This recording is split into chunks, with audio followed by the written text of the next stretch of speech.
This is episode 66 of the Untapped Podcast, filmed on location at the Tröegs Brewery in Hershey, Pennsylvania. Uncapped is brought to you by Roast House Pub, one of Frederick's finest craft beer and culinary destinations, where great people come to drink amazing beer. Visit them to track their taps and menu at roasthousepub.com or download the digital pour app to track what's on tap. I'm your host, Chris Sands, and I'm here with the co-founders of Tröegs, Chris and John Trogner. Thank you so much, gentlemen, for hosting us at your beautiful brewery. Sure. Yeah, thanks for coming up. Yep, welcome. So this is your 21st year in business, right? That's correct. Yep, we're going into 21. So your original brewery was in Harrisburg, and you grew up in this area, correct? Or in the Harrisburg area? We did. We're both central Pennsylvania natives, born and raised in Mechanicsburg, Pennsylvania, which is all relatively close by. All right, so let's get this out of the way so I know what kind of people I'm dealing with first. So you're not quite in the middle, but are you Philadelphia sports fans or Pittsburgh sports fans? That's funny. We always have that same conversation here at the brewery, and I think we're pretty well divided. Who's who? Or just the brewery in general? The brewery in general. Okay. So what about you guys? You know, I went to school in Philadelphia, so I'd say I'd trend more towards Philly. All right, I'll give you a pass for that reason. Yeah, I'm probably more on the Eagles than the Steelers. Okay. Well, this is already going downhill. So, when was it that you guys got into brewing and knew that you wanted to open a brewery together? Want to walk through the origin story? Yeah, well, that was probably early to mid 90s when we really started to talk about it and started to travel to see a lot of different breweries. And John and I originally were thinking, or I was thinking more from a home brewing side, not so much from a business side, but that, kind of quickly propelled itself for us to talk about, maybe this is something we could do one day. A lot happened kind of in between from home brewing to commercial brewing. John kind of just took the leap. Once I started home brewing, it just moved out to Colorado with me and got a job working at a very small brew pub called the Oasis Brew Pub. And that's really where we started to think about it from a business standpoint. Now, did you move to Colorado with the idea that you wanted to get into the beer industry, or is that just where you ended up? No, I moved to Colorado to ski. Okay. And to go to college. And to go to college, and obviously fell in love with beer there. Okay. What'd you go to school for? Small business and entrepreneurship. Well, that's perfect for starting your business then. And I guess also in the mid-'90s, that's probably one of the only places where you would really be able to immerse yourself in craft beer with a lot of options. There were a handful of places across the country you could do that. It worked out perfectly because I had great skiing for Chris and a good university. And then that's also where he started home brewing and seeing at that point, I guess, microbreweries start to pop up and be part of the community. I was going to school in Philadelphia, and also while working in a high-rise 19th floor suit and tie cubicle kind of scenario. On the first floor of that building was Dock Street Brewing Company. So that was the first time that I walked in, sat down at a bar with a brewery behind it, and had something completely different than the yellow fizzy beer I was used to drinking in college. And that's where my kind of aha light bulb went off, and I was like, wow, I don't know what this is. Like, I don't know it. At that point, I didn't know what hops, malt, any of the bitterness. Like, I had no concept whatsoever what it was. It was just really cool and interesting. So Chris and I started talking, coast to coast, basically. It was pre-email and pre-text. Like, you weren't, FaceTiming and talking about beer. But we'd come home for the holidays, for instance, and he'd talk about the home brews he was doing, and it just kind of got the whole juices flowing. We grew up in a family that was entrepreneurial in nature. Our father and uncle had a business together, so it was kind of just matter of fact for us that we wanted to start a business of some kind. We weren't quite 100% sure what that would be. So then when beer came up, we thought, hey, sounds cool. Let's go start a brew pub. I guess at that point was what we were saying. Luckily, we got some advice that we should probably work at one first before just diving in. So after graduating college, I moved out to Colorado and happened to walk into a brew pub when they needed help, literally right then and there.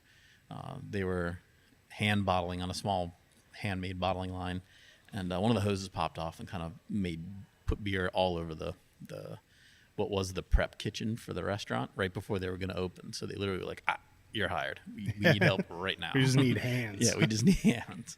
Happened to be a brewery that Chris applied to the week before. I think it was actually the day before. The day before. I went around to a handful of breweries and restaurants and struck out at everywhere but a really nice Italian restaurant. So he ended up working at the restaurant, and I was very lucky to get the job at the brewery. I guess literally the day after he didn't. So a lot of siblings will talk about sibling rivalries or the constant one-upping of each other. So how does your relationship in the business like that play? Do you have I don't think a rivalry with each other that has helped propel your business to? Not from a rivalry standpoint, at least from my perspective, but from we push each other to try things and do things.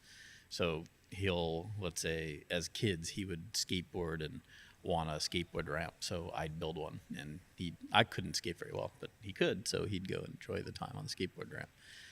Kind of things like that. We'd have this constantly pushing each other to try things or do things different. And that's what helped us now, or helps us now. So when you opened the original brewery, was it just the two of you? Did you have many other employees, or were the two of you doing everything? We had a lot of friends and family volunteers that would help us a couple days of the week, but for the most part, yeah, it was two of us. That's it. During the day, I would kind of help John in the brew house or with filtration, and then late in the afternoon or at night would go out and try to visit as many bars and restaurants as possible. And we only bottled probably once a week, and we kind of made it a party for friends and family. It only would take a couple hours. We'd bring in 4 or 5 people, and they would kind of help us get started. And then over the years, as we'd sell a little bit of beer, we would always try to invest back into the brewery with equipment, and then started to hire people. And I think our first employee was actually our cousin. So we didn't go too far outside the family. But yeah, that's kind of been our step, in the right direction since '97. So the brewery in Harrisburg was vastly different than here. Mm-hmm. Did that take quite a leap of faith to go from that size, that location to, because there's not many breweries now that are able to build a purpose-built building that is like at this scale. Yeah, so we didn't dive right in. It was a 15-year. Yeah, I mean it was a while, say. but it was it may have taken a while, but it's still like that cutoff with like you went from here to like here, at least size-wise. Maybe your distribution or your barrelage was maybe not a huge jump right off the back, but so if we see it as tiny steps, because every year you build the first brewery, has the original brew house and a couple tanks, and it was designed so as we grew we could just add on to it. Modular. You add some tanks, you add some packaging equipment, you add people, and you can slowly build that not only just process and equipment but core. So 15 years in, we had just maximized every square inch of that building. There literally was nowhere else we could go. So you're kind of bursting at the seams. We were. So we were actually looking at going outside. We were going to, just like we did here, outside tanks, build a new brew house outside. And it kind of dawned on us that the overall infrastructure on that property wasn't really there. Mainly we were in a floodplain. So the realization of us being a 15-year-old company and wanting to build something that was, built for time, and it wasn't just the two of us anymore. We had 38 people at that point. So having 38 people, it starts to dawn on you that if it's just Chris and I and our families, that's one bit of risk. But bringing in the 38 people plus if they had families or they did have families, we were like, wow, we have to really make sure that this next step is designed to last. Not too big of a jump, build a really solid base, and kind of, again, pick it up and grow slowly every year from there. So we had actually been watching this building. It had been here at that point 20 years. So when we moved back to Harrisburg to start looking for buildings, we saw this one. It wasn't available, but we were like, wow, if that was where we would go, like that would be awesome, because it's perfectly located in a traffic pattern, so people driving by can see you. Yeah. It's also very well suited for an industrial use. Brewing beer or making beer is manufacturing, so you have to keep that in mind. It was just at that point not even an option. So we started with a smaller building in Harrisburg. So when it was time to grow, of course this was on our list. And there's a bunch of other places we looked at as well. We love Harrisburg. We love being a part of Harrisburg. We love central Pennsylvania. We think it's a great place to live and work. And Hershey just also had a couple boxes kind of checked off that other locations didn't. From a traffic standpoint, there's so many people that come literally drive up out front. We're able to show people how beer is made much easier that way. We can draw them in and we can walk them through. I would assume the proximity to the Hershey Park and all of those attractions has probably helped immensely too. It has, definitely. There's a number of reasons to come to Hershey, whether it's the park, the convention center, the Giant Center for all the concerts and sporting events that go on. And I think that's what we find from a lot of people in the Mid-Atlantic region. You know, they've traveled to Hershey, once a year. And when they do, we hope that they stop in and see the brewery. Well, I know the location of it has been very beneficial for me because we usually take our kids to Hershey Park once a year. And my wife always works in a day for me to come to Tröegs. So I thank you for choosing this location. Thank your wife, too. Yeah, absolutely. And that concept played into the design as we were thinking through how we were going to use this space and how we were going to set up the brewery. We wanted to make sure we had it as open as possible, so you could come in with your kids and your kids could run around and do whatever, and you could grab a beer, or you and your wife could grab a beer and kind of walk the whole brewery. You can see every step of the way, which I think is really cool, with your kids running around like little maniacs, if they are little maniacs. And they're maniacs. Yeah. And you can try the different beer. And now if you want to take a deep dive, then you could actually go on a guided tour. And people can walk you behind the scenes. So it which worked. Everyone should do, because your brew house and just the tour of Tröegs is one of the most impressive in this area. Thank you. And I was just, once you go up onto the brew deck, it's just amazing. The view of the whole facility, and then just the equipment that you have is unlike most of what you're going to see in this general area. Thank you. Yeah, we put a lot of thought into really every step, every part of the layout, every piece of equipment. We're both major beer geeks and totally into designing breweries to make the beer we want. So then, okay, that'll lead me into this question then, because it was I can't remember the year now, but actually on Monday, one of my Facebook memories that popped up was a tour of your Harrisburg brewery that you were giving. Okay. And one of the things you had said on that was that you guys don't do any market research, that you brew the beer that you want to drink, and you really hope that other people want to drink it too. And do you still follow that philosophy, or at a larger scale, do you put more into market research? Well, our market research today is fun for us. It's really part of our scratch beer brewing system that we do. So we certainly do brew beers that we love to drink, all of them, but we like to take other people's considerations in too now. Yeah, so our market research would be actually going into the marketing and market and trying things and looking around us and seeing what's going on. So we're very aware of what's going on, who's doing what, and trends, but we're so aware of it, we're trying not to follow them, let's say. Well, so that was another thing I was going to say, is that one thing I would say it definitely seems like you don't do is follow trends.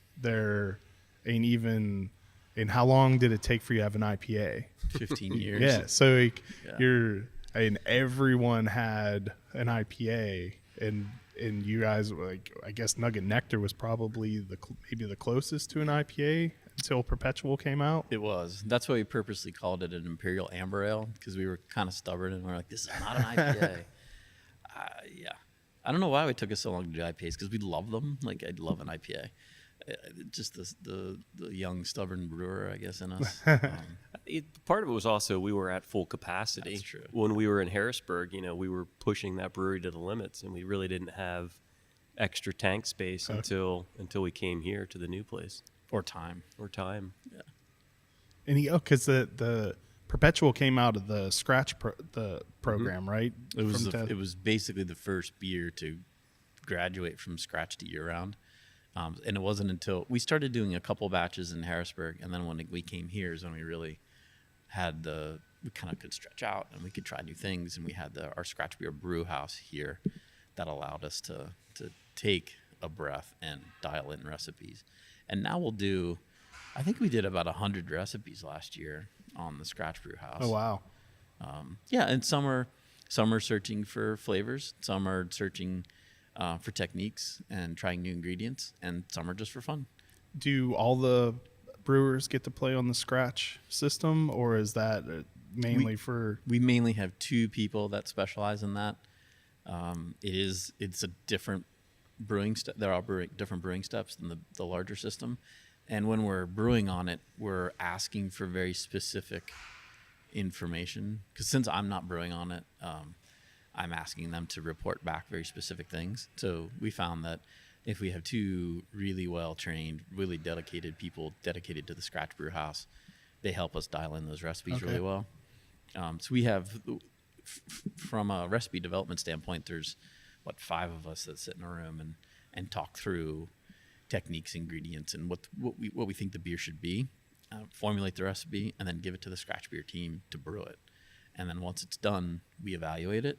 We also listen to feedback that we're getting from across the bar, take notes on that as well, and do it again, and then do it again, and then do it again, and then do it again, and just keep going and going. Because often the Scratch beers are kind of just an iteration of a previous one. Sometimes, sure, yeah. So if we're searching for, sometimes we have an end game in mind, like First Cut comes into mind, where we wanted to do a mango IPA.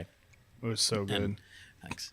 Which we've never done before. So we had to start with the real basic steps of the malts and the hops to set the kind of like base tone, and then starting the different types of mangoes, and learning how, when they ferment, what flavors you're getting and what aromas you're getting. So we had to try a whole bunch of different techniques, and when you add it, what type you add, what kind you're adding, and then learning from it each step, which is super fun and cool for us when you get it right. And when you don't get it right, like sometimes we don't mind. Like that one of those batches, the mangoes came through really tannic, which I could tell wasn't going to be the end recipe, but I wanted to kind of see what the response was going to be. So we sent it across, and actually the response was awesome. Surprising was like, don't people taste the tannins? It wasn't bad. It just wasn't like, I knew it wasn't going to be the final batch, and it was way better received than I pictured. So we learn along the way, and then come up with First Cut. And that worked. I think that took, 6 or 7 different recipes. It's typically what it takes. It's about 6. Okay. When we're like, we know what to do, and the 7th is almost there. How often does a beer graduate from the Scratch program? Not very often. Probably not. Yeah, not out of 100 out of last year. And a lot of times we're not necessarily thinking that Scratch beer may graduate. There may be some other element that we're going to learn from the process that could be applied to an entirely different beer. Like to tweak an existing one, or do you? Sometimes, so when hop harvest comes in and we know one hop variety is different than the previous year, we might do just a basic pale ale or IPA, so we can taste that hop. Okay. And then we can make sure the nuances are there that we're looking for, and if not, we can compensate then when we go to use that in a regular batch. That happens a lot. That actually, I think you're the first brewery I've talked to that like goes that in depth to like year to year tasting or changing their seasonal things by doing that.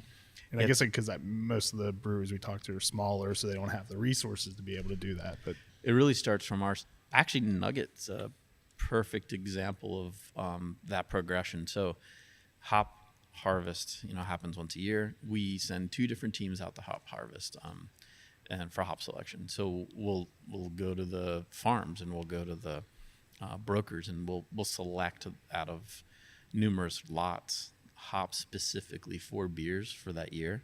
Nugget's a great example where Simcoe hop, depending on which one you get, can be super delicious. It can be creamsicle and mango and like really interesting. Or another side of it that I don't like, it can really smell like Tomcat, which I'm not a real big Tomcat guy. Some people love it, and I just can't do it. So there was I don't know why it took me so long to learn what the hops were in Nugget Nectar, because it's always been one of my favorite beers.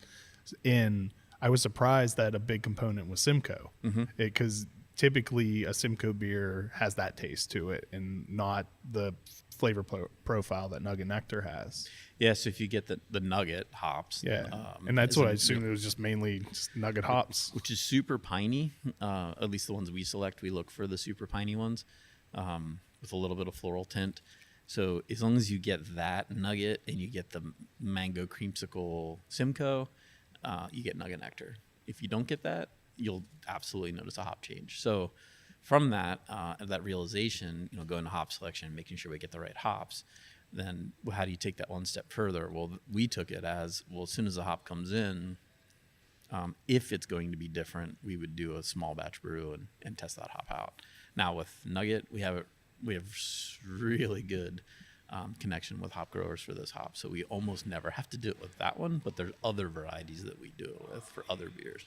Is that one of your most important beers right now? Because that seems to be one of the ones that you have some of the most marketing behind and like fanfare whenever it's released every year. It's like Nugget Nectar, then Mad Elf is released with fanfare. And yeah, we have 3 big once-a-year releases, and I think that's what you might be referring to, because you get that fanfare. The year-rounds, it's hard to. We might sell a lot more of the year-round, but you don't get that big release time, that party, like, hey, come get it right away. So between Nugget Nectar, really Nimble Giant now in the summer. I don't know why that's something. I love Nimble Giant. That's a newer one. So like 2 or 3 years now. Yeah, well, we might be 3 years in. We're going on our 3rd. Yeah, and of course Mad Elf, the holiday beer, and that one isn't high in hops. It's more cherry related. So we do a very similar technique with the cherry tasting. Yeah, I had a bomber of Mad Elf sitting in the back of my beer fridge for a long time to age, and then I tried it. It was so good. That must have been, 4 or 5 years old, probably, right? No, it had to be at least 7. 7? 6. We go back that far? It was, I think it was like a 2009 bottle when I bought it. And actually, Nugget Nectar won me a second place at our local Frederick Fair's homebrew competition. I brewed a clone of that, and I got a red ribbon for it. And the only reason it didn't do better is because they said it was because it had to be entered in as an amber ale. Yeah, it wasn't according to style. Yeah, that it wasn't that it was too strong, and that like sounds familiar. All the things that make it Nugget Nectar were why. It's an imperial amber ale, not an amber ale. Yeah. So then, actually, I would like to talk about this room, because where we're sitting right now, it's beautiful in this room. And is this where all the in-depth tours start? It is. The Splinter Cellar is not only where we have the 3 wood fooders, but also if you're coming into the brewery for a tasting tour, we use it as a kind of our launching point where you can check in, grab a sample, kind of browse around a little bit in the cellar to look at the tanks, before the tour starts. And then we do have our Art of Tröegs art gallery as well, that you can look at some really cool artwork created by some mostly kind of regional artists. So these 3 fooders, how many barrels are these? Each one's huge. About 290, almost 300 barrels. I think a lot of people don't know what a fooder is exactly, and may even be hearing that word for the first time. Can you explain to us about a fooder? Sure. Basically, it's just an oak stave tank. So, they're so if you take a wine barrel, it's the same exact premise where you have a lid, you have a base, and you take staves or sides that are curved, and cut a groove in the base and a groove in the top, and set the lids into those grooves, and then tighten it with rings. So we have, I think it's like 67 staves around the perimeter of the tank, and there's cinching rings that you ratchet together. We actually help make it. So when the tanks came in, they come in as sticks, as staves, and so we carried them in, helped the three barrel makers or coopers, let's say, put the base together, and then hang a setting ring from the ceiling, put up almost 25-foot tall scaffolding, which was pretty wild, and then fed the individual staves into the ring, the support ring on the top, and just kind of built all the way around the perimeter. We have a cool web video on our website, which is fun to watch, time lapse. I guess it's on our blog. And then once you get in the last stave, there's actually a person still on the inside because someone has to stay in there, which is kind of. I'm a little claustrophobic, so it was tiny. I didn't stay in there. For that job? I didn't volunteer for that one. I did help put the staves up, but and then he scampers out the top through a ladder, and you drop a lid in, and that's really kind of wild because you build the lid and set it on top, and since the staves are slightly curved, you have to very carefully open them up and let the lid drop just far enough, and not so far that it just falls to the bottom, 21 feet down. Yeah. So you drop that in, and then you, what they did is you walk around the perimeter of the tank, hitting the staves with a hammer into place, like a giant sledgehammer, while they're cinching in these rings, these concentric rings from the bottom to the top. It's super loud. It's like you hear the and the whack, whack, whack as they walk all around, and it's pretty cool. I had no idea how it was done before we did it, and now I'm like, let's build more. This is neat. These are the tallest ones we could get. They're 3-year-old aged, Hungarian, French, and somewhere else, and I'm forgetting at the moment, Italian oak. So that what it does is it allows a little bit of oxygen ingress, but almost none compared to, let's say, a barrel. Okay. Barrel that lets a lot more oxygen through, and we weren't really looking for that. We're looking for a home for the microflora to live in, so that when we pull the beers out, you can't really clean the tank completely. So all that microflora still is in those staves. Because these are used for wild beers. Yeah, spontaneous fermented or we don't. Yeah, so spontaneous. We don't call it spontaneous to us. So we'll do a primary fermentation in stainless steel. With a Saccharomyces yeast, and then send it to the foeders where this secondary fermentation will happen with our house culture. It has lactobacillus, multiple strains of lactobacillus, pediococcus, brettanomyces, and some yeasts as well, like some saison yeasts will be in there, and so that'll happen for a secondary fermentation, and then some of them will get fruit on top of that, either in these tanks or in other tanks. Okay. So it just kind of depends on what we're brewing. Are these mainly used for wild elf? Because that's what's in them now, or is right now 2 of them are wild elf, Okay. and that's just because of the time of year. Very soon the one will get emptied, and we'll have a wild elf, one that I'm working on, and then we have a base brown that's going to be called Splinter Bronze, which we haven't released yet. So that base, let's say funky brown or sour brown, then if you add fruit to it, you get other beers. So if you take basically if you take Jovial, our Belgian double, add Deer Creek Rye, which is a local maltster with Pennsylvania malt. So you add a local Pennsylvania malt rye, ferment it with our house culture, you get our Splinter Bronze, which is kind of funky, kind of barnyardy, and a little tart, not very sour at all. You bring that to a third tank and add, let's say, nectarines from Peter's Orchard, you get what we call Dear Peter. So it's at that point, the third fermentation, you'll get the pediococcus kick into gear. It'll get crazy sour. So you'll also get the sourness or the tartness, let's say, from the fruit, and you'll get these really complex flavors from it. So it's a constantly building process. So basically, you're brewing very complicated beer. Yeah. I guess it sounds more complicated than it actually is. But yeah. So the Wild Elf, are you just taking part of the normal Mad Elf production and putting into these, or is it we change it slightly? Okay, to be able to. Yeah, because what happens is when you ferment with our normal Mad Elf strain, we know we love not only the flavors that it gives, but the texture that it leaves, because it leaves a nice mouthfeel to it. When you put in these other house cultures, they'll ferment it so dry it hurts. Like you're like, this is way too dry. So we change the malt composition slightly to make sure there's a residual mouthfeel on that final beer.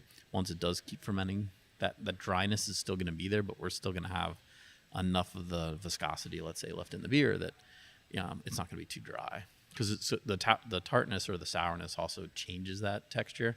So we want to make sure that we leave enough in there. So these say expected blend on them the first and then second in different years. What does that mean? Yeah, so when we first started it, we weren't 100% sure if we were going to use the whole tank for a release, because typically we envisioned, well, one, we hadn't done it before, so we weren't 100% sure what we were going to get. But two, we envisioned blending beer we had in barrels with beer we have in let's say a medium-sized foeder and beer we had in a large-sized foeder. It turned out this year, the Wild Elf, the first time we used the foeder, the beer was awesome. So we were like, we don't need to blend this. This is so good. Let's just let it go the way it is. I do envision in the future blending off. Okay.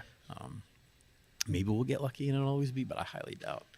So the thought was you take half. I was picturing we'd take kind of half of each tank the first year, and then the second half you'd take the second year, because as it develops, it'll get to a point a little more sour, not a lot. You'll also pick up more flavor from the wood, which you have to watch to make sure you don't get too many tannins. So blending, the art of blending is that last step. Last step, you taste a bunch of different things you have, and you have to envision what you want it to be, and then you build it. You build it from the different barrels. Do the insides of these have to be refinished at any point of time, or is part of it just the collection of all these flavors it's really beer dependent. So depending on what beer you're putting in. Now I know breweries that do it, they scrape it every once in a while to get that oak flavor out. These were brand new tanks. So a lot of the people that are scraping have older tanks that they already have some age on them. The Coopers that we worked with, they were like, you won't have to touch these for 20 years. So okay, I don't know, we'll see. But we'll adjust as needed. So we just taste it and decide if we want more oak or not. I'm hoping not, because it's going to be tough to get to the top. Yeah, I was wondering how exactly do you, I guess you have to take the top off and then... There's a large manway on top, and you can drop either scaffolding down or a rope ladder, which I'm not excited about. You won't be volunteering for that one either? I will, because I like to do it at least once first. Because if I can do it, then anyone can do it. Now, Chris, you had mentioned right behind you, up the steps, is the art gallery and the art of Tröegs. So the Tröegs seems to have a large art component with it. Does that spur from you guys being involved in art, or where does that dedication to art come from? Well, I think that's part of it. I think as brewers, we're always thinking of making beer as part of our art form, and what goes around the beer certainly helps tell a story. And we've always worked with local artists that do our illustrations of each beer label, and from that's kind of extended out into a contest that we've run every year with trying just to encourage anybody, whether they're a professional artist or not, and that's to use some form of our packaging or logos just to try to see what they can create in the form of art. So over the years, that has grown a lot. It's been a fun contest for us just to see what people can do themselves. We love people who make things, and we love to see what they make. And I think that's just part of being a brewer or a maker ourselves. So the art gallery, it's 3 years old now. It does evolve each year. We try to freshen it up a little bit with new artwork from last year's contest, and we think that's just a great way to kind of launch the tours. Yeah, I'm gonna have to go up and look. I don't know if it's the same as the last time I was here or not. The last time I was here, there were a pair of Nike shoes that were made. Are those still there, or have those rotated out? Those were one of the winners, so they're probably still up there. Yeah. Do you get a lot of submissions to that? We get some really interesting ones. Yeah, they're all over the board. That's for sure. Yeah, we got to get them out. It's always great to see what comes in, the full range. So it's neat that people that aren't like the best artists in the world are still inspired to do stuff. I think that's really cool. And it's also pretty amazing the elaborate things that we get, which is also really, really neat. So what are in the barrels right behind us? The 50, those are probably 55 gallon, right? Yeah, so those are, I believe those are 25-year-old sherry barrels that we put basically Jovial, our Belgian double, in as well. Okay. So we brewed a bunch of the Jovial that I mentioned that's going to be Splinter Bronze. So it's Jovial with local rye, and put them in sherry barrels, put them in the Big Fooder, and also put them in a bunch of wine barrels and back. A little bit in bourbon barrel too, just to kind of see what would happen and see how they developed. So those are very close to being ready. And then you have a whole nother room filled with another set of barrels. So we actually have, spread across the entire brewery, we have probably over 1,500 barrels right now. Oh, wow. Between bourbon. It balloons out larger when we're doing batches of bourbon barrel aged beers. Because bourbon barrel, say that 10 times. Yeah. We only use the barrel once. So you bring it in. They're much thinner staves, so the oxygen ingresses in really fast. So to me, they're not great wild beer vessels. So we'll just use them to bring out the toasted coconut, the vanilla, like the flavors of the barrel itself or the bourbon itself. When we do a batch of Tröegs, Freaky Peach, we have a beer called Blackberry Tizzy.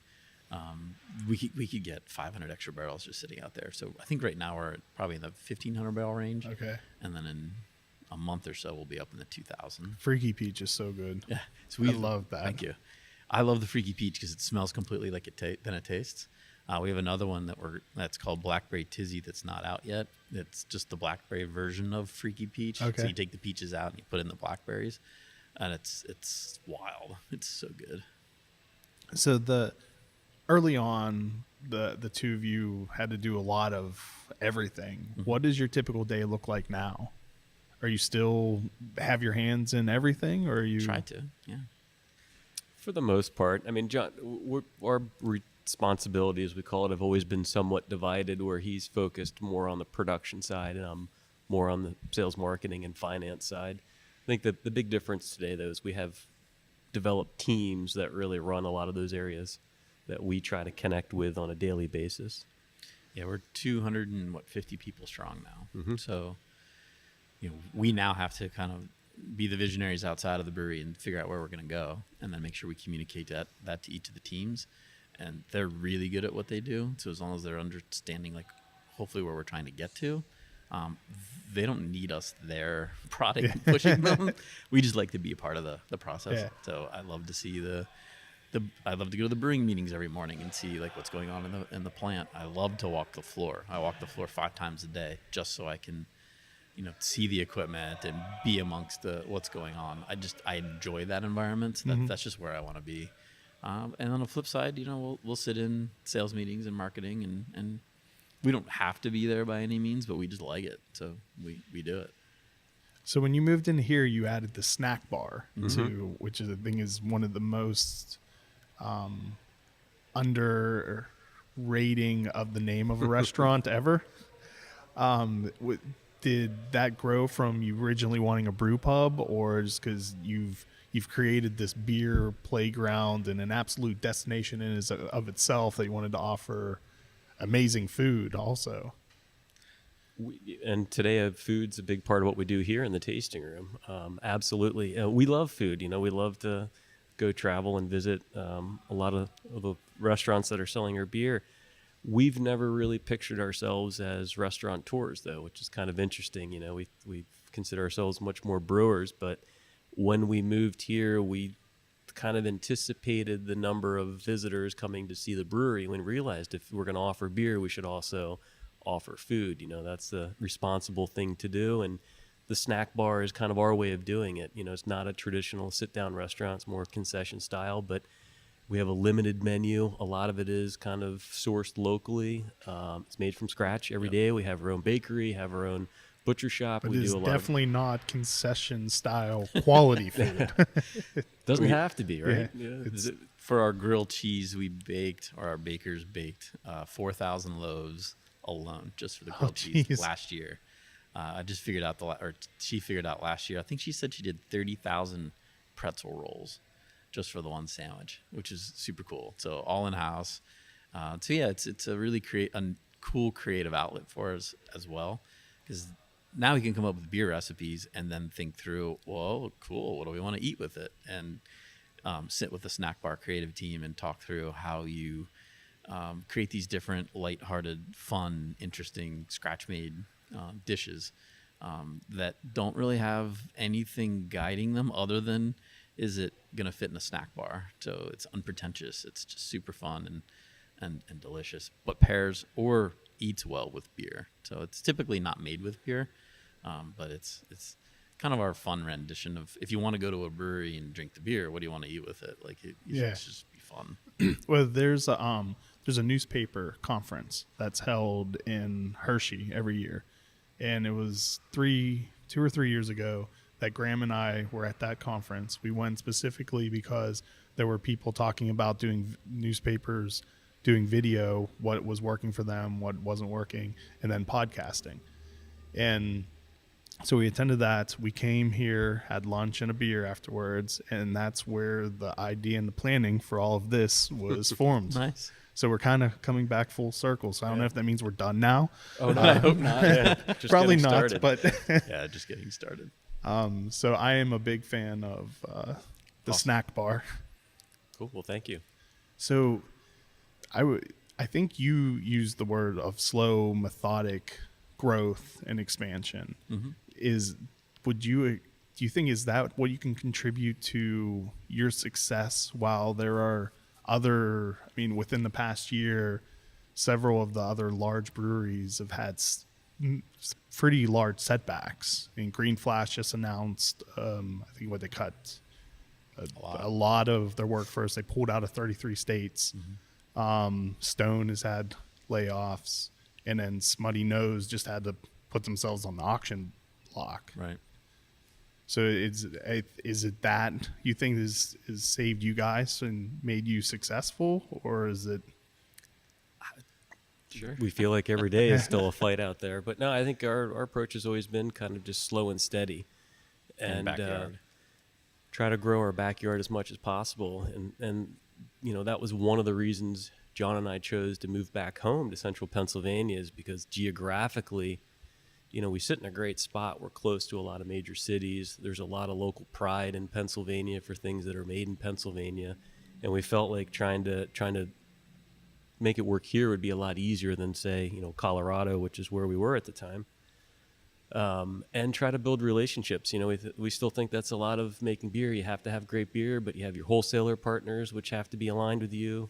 You have bars and restaurants that have to like your beer, like the people that are coming in to do your promotions for the beer. I mean, it takes all those combinations to do it right. I know our sponsor, the Roast House Pub, almost always has one of your beers on tap. Mm-hmm. And often, I think at least once a year, has a Tröegs tap takeover, and then they'll be having, I think, a Nugget Nectar event coming up whenever, I think next week it finally makes its way into Maryland. Mm-hmm. Awesome.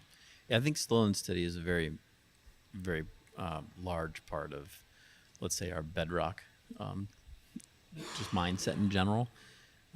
It helps us not overextend. And also, when we make decisions, we're not looking at the minute, the week, or the month. We're looking at 3-year, 5-year, 10-year. We much longer term, plan to be around a long time. And it's the two of us ownership wise, so we don't have to answer to a board or answer to investors that are screaming for for a return. Whatever. Yeah. So we keep it mindful around that, let's say. How many states are you available in? 10 states plus DC. Yeah. Okay, so I mean We haven't expanded in quite a while. that's a really small footprint for the volume that you do. It's a lot of people, though. If you look Yeah. at the number of Oh yeah. I mean, people. density wise, it's Right. far, but I mean, I think that leads to the smart expansion. I mean, it's the same. Close neighbors, your Yingling has done, and they produce a ton of beer, but it's only available on the East Coast. Yeah, I'm a huge fan of Yingling. They're great neighbors to have, and we've watched them. Before we even had the brewery, we definitely took note. I mean, someone that can be around that long and generational brewers, like that's pretty impressive, and still be independent. It's pretty wild. So, what do you have anything exciting coming up in 2018 that you want to give people a sneak peek to? We do always have something exciting coming. I don't know. We want to sneak peek. I kind of sneak peeked Blackberry Tizzy. I was going to say we have a couple splinter beers that we Yeah. haven't announced, but John just did. One of them that are in the pipeline. We think are ready. We're just putting the final touches on them. So that'll be a bourbon barrel aged blackberry sour. So that'll be actually as soon as the labels show up, that'll be ready. The beer's ready. We're just waiting on labels. Is that a right now. holographic label too? Like I don't think so. No, or is it the Blackberry Tizzy? I don't Is it a remember. I haven't hologram? seen it yet. No, it's not. Yeah, it says I love Freaky Peach as the hologram on it too. So it looks cool. When she brought that to us, we were like, "Oh my god, that's hilarious!" And so when are you gonna make a hazy IPA? The hazy, Or Blizzard- has there been a scratch? Blizzard's been hazy. No, it's not the hazy Yeah. IPA you're referring to. I'm a fan of 15 that style. years? No, 15 years. I've Not that actually- slow and steady. Yeah. I've learned never to say never. Yeah. Especially if you were on an earlier tour, I used to always say I'll never do beers in cans. No, never can my beer. It's only good for soup. Well, I was certainly wrong on that one. Well, I mean, the owner of Lagunitas, or former owner of Lagunitas, used to go on tirades about he would never put beer in a can, and now they have 12 packs of cans. It is called I think the 12th day of never or something like that. Oh, but maybe that's why. Yeah. And I think I used to say I wouldn't brew with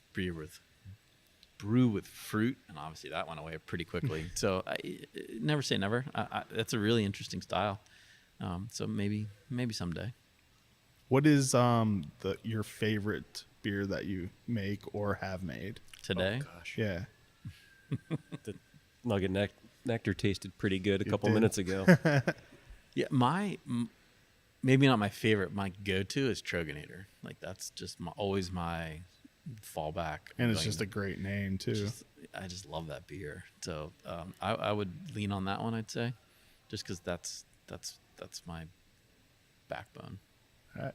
Well, I know you guys have a lot to do today, so I don't want to take up any more of your time. And I really want to thank you for having us up and giving us some of your time and a peek into the life of Tröegs. Yeah, thanks for coming up. It's good Absolutely. talking to you. Yes. And thank you very much. everyone for watching and listening. Cheers. Yep, Cheers. cheers. The Uncapped Podcast is made possible by continued support from Roast House Pub. With 20 taps of craft beer and an amazing menu, you are sure to find something to enjoy. Check out www.roasthousepub.com or their Facebook page to keep track of upcoming events such as tap takeovers, the Mom Spaghetti Dinner Night competitions, and the always amazing beer dinners. There's always something for you to enjoy. The Uncapped Podcast is produced by Graham Cullen and me, Chris Sands. Be sure to like us on Facebook, and if you've enjoyed these podcasts, please leave us a review on Google Play or the iTunes Store. A special thanks to Double Motorcycle for providing our theme music. Thanks for listening.